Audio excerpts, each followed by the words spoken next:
Сайн байцгаана уу хүүхдүүдээ? Та бүхэндээ энэ өдрийн мэндийг хүргэе. Математикийн судлах тухайны дэвтрээ гаргаарай. Зөрөө тооцох бодлого бодох чадвараа хөгжүүлье. Хүүхдүүдээ голоор гарахад юу хэрэгтэй вэ? Үүр хэрэгтэй. Тэгвэл бодлогоо амжилтаа ботхын тулд бодлогын өгүүлбэрээ сайн унших, товч хүчглэл хийх, зураглал хийх, ботсон бодлогоо шалгах, бодлого зохих. За бүгдээрээ бодлогоо бодцгоё. 62 м даавуу 12 м цэм 150,400 төгрөгөөр худалдан авлаа. Дахин 160,600 төгрөгөөр мөн тийм 68 м даавуу 12 м цэм авсан бол тус бүрийн метр нь хэдэн төгрөгийн үнэтэй вэ? Товч хүчглэлээ хийцгээе. 62 м даавуу 12 м цэм 150,400 төгрөг. 68 м даавуу 12 м цэм 160,600 төгрөг. Даавууны метрийн зөрөөг олъё. 68 м даавуунаас 62 м даавуугаа хасгаар 6 м даавууны зөрөө гарч ирж байна. Нийт үнийн зөрөөг олъё. 160,600 төгрөгөөс 150,400 төгрөгөө хасгаар 10,200 төгрөг. 1 м даавууны үнийг олъё.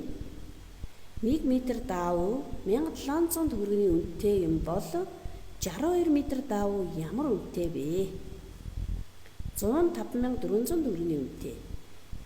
Тэгвэл 150,400-аас 105,400-аа хасгаар 45,000 төгрөг.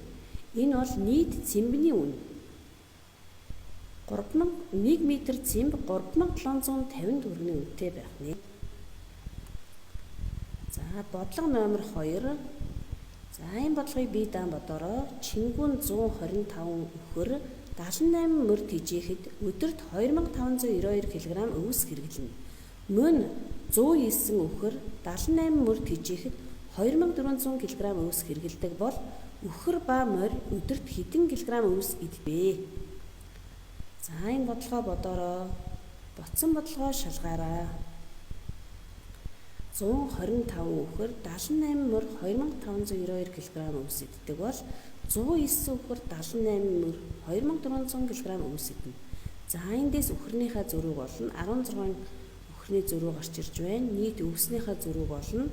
Тэгэхээр нэг өхөр өдөрт 12 кг өвс иддэг юм бол 125 өхөр маань 1500 кг өвс иддэг.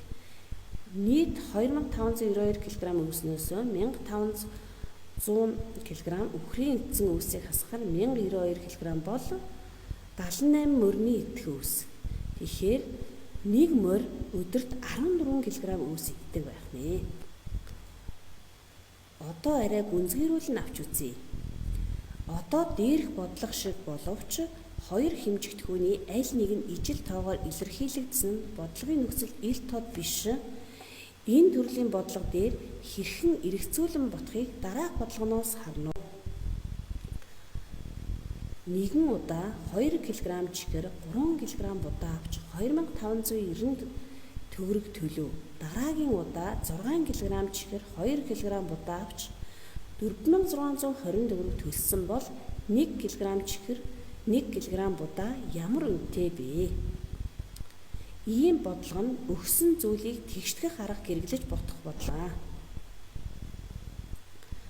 2 кг чихэр 3 кг будаа 2590 төгрөг. 6 кг чихэр 2 кг будаа 4620 төгрөг. Юм бол 1 кг чихэр 1 кг будааны үнийг олъё. Энэ бодлогын хувьд өмнөх бодлогын нөхцөлтөө адил бүтцтэй болгоно зөрүүд өөрчлөөд бодно.